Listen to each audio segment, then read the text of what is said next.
ಇವತ್ತು ಬಿಜಾಪುರ ಪೊಲೀಸರು SP ರವರ ನೇತೃತ್ವದಲ್ಲಿ ಮಾಡಿದಂತ ಒಂದು ಪ್ರಮುಖ ಡಿಟೆಕ್ಷನ್ ಬಗ್ಗೆ ಈ ಮಾಹಿತಿ ನೀಡಕ್ಕೆ ಈ ಒಂದು ಪತ್ರಿಕಾಗೋಷ್ಠಿ ಮಾಡ್ತಾ ಇದೀವಿ. ತಮ್ಮೆಲ್ಲರಿಗೂ ಗೊತ್ತಿರೋ ಹಾಗೆ 5ನೇ ಜುಲೈ ದಿನಾಂಕ 5/7/2026ಕ್ಕೆ ಬಿಜಾಪುರ ಜಿಲ್ಲೆ ಮುದ್ದೇಬಿಹಾಳ್ ಪೊಲೀಸ್ ಸ್ಟೇಷನ್ ವ್ಯಾಪ್ತಿಯಲ್ಲಿರುವಂತ ಬಸರಕೋಡ್ ಗ್ರಾಮದಲ್ಲಿ ಶ್ರೀ ಪವಾಡ್ ಬಸವೇಶ್ವರ ದೇವಸ್ಥಾನದಲ್ಲಿ ಒಂದು ದೇವಸ್ಥಾನ ಕಳವು ಪ್ರಕರಣ ದಾಖಲಾಗುತ್ತೆ.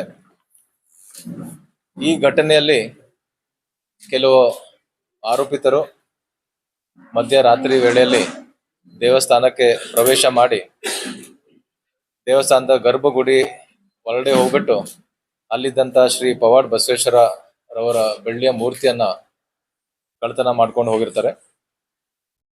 ಈ ಮೂರ್ತಿ ಸುಮಾರು 32 kg ತೂಕದಿರುತ್ತೆ. ಇದ್ರ ಮೌಲ್ಯ ಸುಮಾರು 52 ಲಕ್ಷ ಆಗಿದೆ. ಇಷ್ಟು ಬೆಲೆ ಬಾಳುವ ಒಂದು ಕಳ್ಳತನ ಪ್ರಕರಣ ವರದಿಯಾಗಿತ್ತು. ಅದಲ್ಲದೆ ತಮ್ಮೆಲ್ಲರಿಗೂ ಗೊತ್ತಿರೋ ಹಾಗೆ ಈ ಒಂದು ದೇವಸ್ಥಾನ ಬಹಳ ಪ್ರಸಿದ್ಧವಾದಂತ ದೇವಸ್ಥಾನ ಮತ್ತೆ ಮಹತ್ವವಾದಂತ ದೇವಸ್ಥಾನ.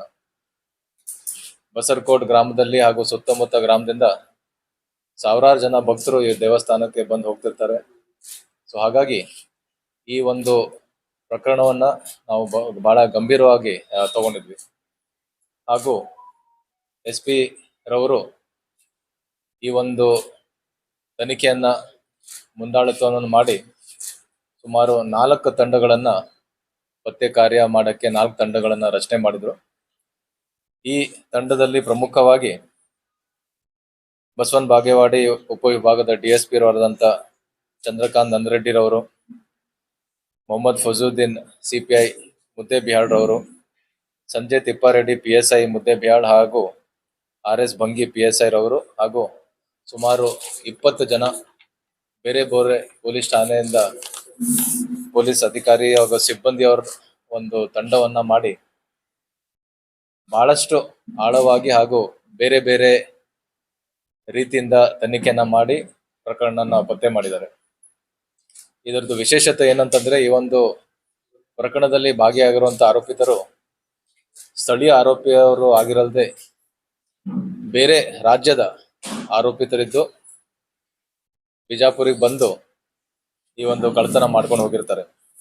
ಸೊ ಯಾವುದೇ ತರದ ಒಂದು ಕ್ಲೂ ಇಲ್ಲದೆ ಇದ್ದಂತ ಒಂದು ಪ್ರಕರಣವನ್ನ ಬಹಳ ಉತ್ತಮವಾಗಿ ತನಿಖೆಯನ್ನ ಮಾಡಿ ಅಹಮದಾಬಾದ್ ನಗರದಿಂದ 3 ಆರೋಪಿಯನ್ನ ಈ ತಂಡ ದಸ್ತಗಿರಿ ಮಾಡಿದ್ದಾರೆ. ಇದರಲ್ಲಿ ಪ್ರಮುಖವಾಗಿ ಆರೋಪಿತರು ಸುರೇಶ್ ಕುಮಾರ್. ಇವನ್ ಮೇಲೆ ಈಗಾಗಲೇ ಗುಜರಾತ್, ರಾಜಸ್ಥಾನದಲ್ಲಿ ಸುಮಾರು 5 ರಿಂದ 6 ಕಳ್ಳತನ ಪ್ರಕರಣಗಳು ಈಗಾಗಲೇ ಅವನ ಮೇಲೆ ವರದಿಯಾಗಿದೆ. ಅದಲ್ಲದೆ ಗುಜರಾತ್, ಅಹಮದಾಬಾದ್ ಇಂದ ಬ್ರಹ್ಮಾರ್ ಮತ್ತೆ ಇಂದ್ರಜಿತ್. ಸೊ ಈ ರೀತಿ ಅಹಮದಾಬಾದ್ ನಗರದಿಂದ 3 ಜನ ಆರೋಪಿತರನ್ನ ಅರೆಸ್ಟ್ ಮಾಡಿ ಅವರಿಂದ ಸುಮಾರು 52 ಲಕ್ಷ ಬೆಲೆ ಬಾಳುವ ಇಲ್ಲಿಂದ ಏನ್ ಕಳ್ಳತನ ಮಾಡ್ಕೊಂಡು ಹೋಗಿದ್ರು ಆ ಒಂದು ಬೆಳ್ಳಿಯನ್ನ ಅವರು ಕರಗಿಸಿ ಗಟ್ಟಿಯಾಗಿ ಏನ್ ಇಟ್ಟಿದ್ರು ಅದನ್ನು ಕೂಡ ಸುಮಾರು 52 lakhs worth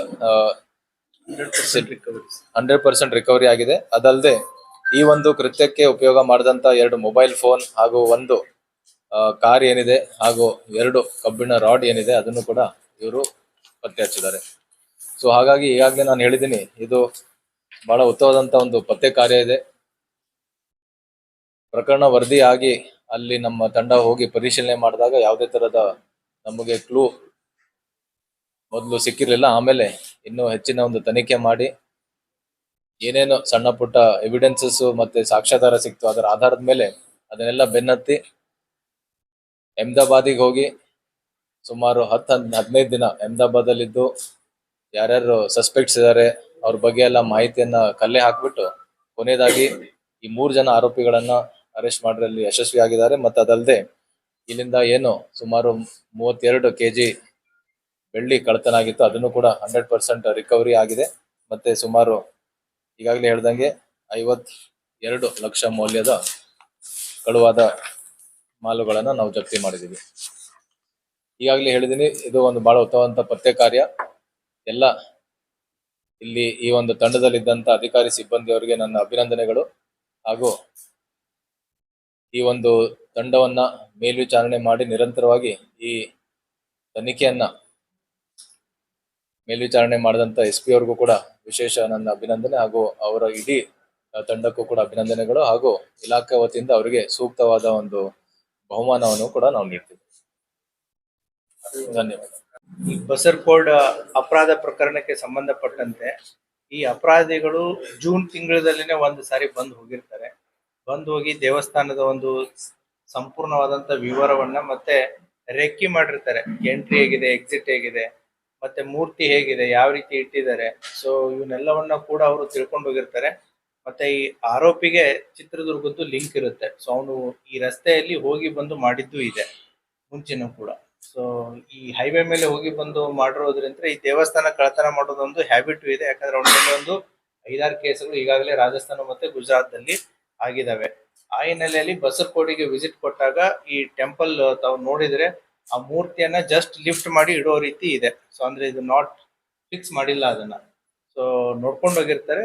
so on the day of offence ರಾತ್ರಿ ಹೊತ್ತು ಬಂದ್ಬಿಟ್ಟು ಅಲ್ಲೆಲ್ಲ ಉಳಿದವರೆಲ್ಲ ಮಲಗಿದಾಗ ಅದನ್ನ ತಗೊಂಡು ಹೋಗಿ 5th night and 6th early morning offence ಆಗಿದೆ. 8ನೇ ತಾರೀಕು ಹೋಗ್ಬಿಟ್ಟನೆ ಆ ಮೂರ್ತಿಯನ್ನ 4 ತುಂಡುಗಳನ್ನಾಗಿ ಮಾಡಿ ಮೆಲ್ಟ್ ಮಾಡಿ ಅದನ್ನ ಡಿಸ್ಪೋಸ್ ಮಾಡಿರ್ತಾರೆ.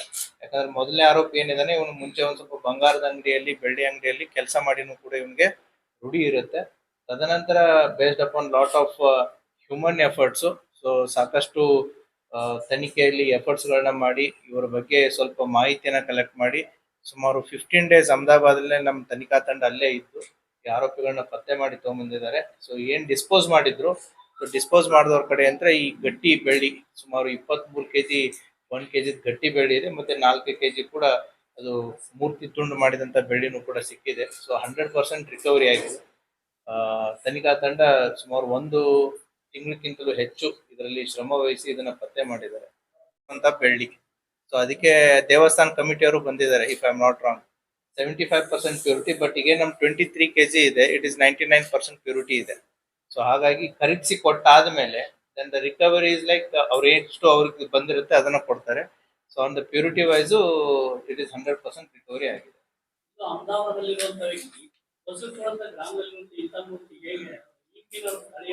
ಲಿಂಕ್ ಅದು ಸ್ಥಳೀಯವಾಗಿ ಏನೂ ಇಲ್ಲ. ಅವರು ಚಿತ್ರದುರ್ಗದಲ್ಲಿ ಕೌಟುಂಬಿಕ ಸಂಬಂಧಗಳು ಇರೋದ್ರಿಂದ ಹೋಗಿ ಬರೋದು ಅವನಿಗೆ ಗೊತ್ತಿದೆ, ಈ ರಸ್ತೆ ಗೊತ್ತಿದೆ. ಬಟ್ ಇವನು ಟೆಂಪಲ್ಸ್ ಗಳನ್ನ ಸರ್ಚ್ ಮಾಡಿದ್ದಾರೆ. ಇವರು ಇದೇ ಬಸರ್ಕೋಡೆ ಮಾಡ್ಬೇಕು ಅಂತ ಮಾಡಿದ್ದಲ್ಲ. ಸೊ ಈ ರೀತಿ ಹೈವೇ ಅಕ್ಕಪಕ್ಕ ಇರುವಂತ ವಿಲೇಜಸ್ ಗಳಿಗೆ ಹೋಗ್ಬಿಟ್ಟು ಚೆಕ್ ಮಾಡಿದಾಗ ಈ ದೇವಸ್ಥಾನ ಅವರಿಗೆ ಈಸಿ ಟಾರ್ಗೆಟ್ ಆಗಿದೆ. ಊರ್ ಹೊರಗಡೆ ಇದೆ, ವಿಶಾಲವಾಗಿದೆ, ದೊಡ್ಡದಿದೆ. ಮತ್ತೆ ಆ ದೇವಸ್ಥಾನಕ್ಕೆ ಹೋಗಿ ನೋಡಿದಾಗ್ಲೂ ಕೂಡ ಮೂರ್ತಿಯನ್ನ ಲಿಫ್ಟ್ ಮಾಡೋದಕ್ಕೆ, ತೆಗೆಯೋದಕ್ಕೆ they have found the opportunity. ಹಾಗಾಗಿ ದೇ ಹ್ಯಾವ್ ಟಾರ್ಗೆಟೆಡ್. ಈ 3 ಜನ ಆರೋಪಿತರಲ್ಲಿ ಮೊದಲನೇ ಆರೋಪಿ ಏನು ತಮಗೆ ಕೊಟ್ಟಿದೆ ಸುರೇಶ್ ಕುಮಾರ್ ಅನ್ನೋನ್ ಮೇಲೆ, ಅವನ ಮೇಲೆ ಗುಜರಾತ್ ಮತ್ತೆ ರಾಜಸ್ಥಾನದಲ್ಲಿ ಒಟ್ಟು 5 ಕೇಸ್ಗಳಿವೆ. ಕರ್ನಾಟಕದಲ್ಲಿ ಇದೇ ಫಸ್ಟ್ ಕೇಸ್. जुड़े रहिएगा आपके अपने चैनल बीजापुर समय के साथ।